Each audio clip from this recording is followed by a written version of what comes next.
Hey traders and investors, it's Serge Berger here. What we're going to take a look at today is Tesla. Tesla is going to be reporting earnings on Wednesday, which is tomorrow from the date of my recording, on Wednesday, May the 7th. If we look at where the stock currently is, and we'll get to that in just 1 second. It looks like it has a very good risk-reward area uh, uh, where we can build a trade if the stock actually makes a good enough move after earnings.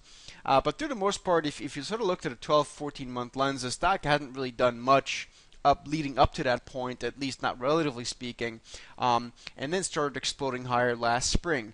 But really, the stock's movement over the past 12 to 14 months, at least from my perspective, has been more of a honeymoon phase. And I think it's a honeymoon phase that's now slowly but surely come to an end. So the honeymoon phase is basically something that we can describe as such when you have a lot of investors just chasing it higher, blindly buying every dip, and it's working, right?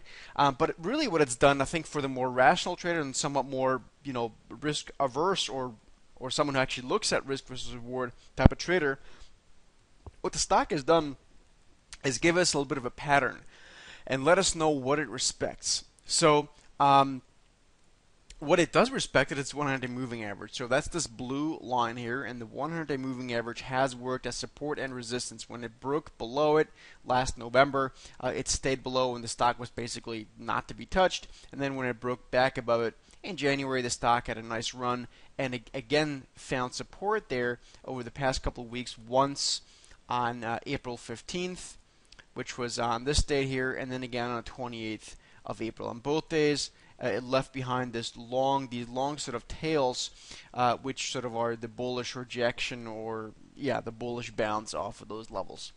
Now the stock is actually at a very interesting spot. So if the stock drops below the 100-day moving average, around 195 on a daily closing basis after earnings, I suspect the stock's very quickly going to go and retest its 200-day moving average around 175. So if we get a chance, I'll definitely try to play the short side of that.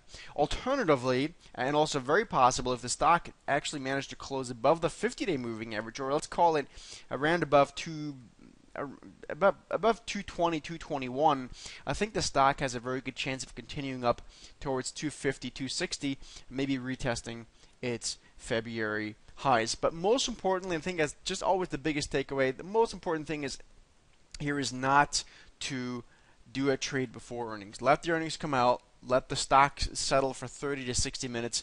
Let it tell you what to do, and take it from there. If you got any questions, as always, you can hit me up on Twitter. My Twitter handle is SteadyTrader. Take care.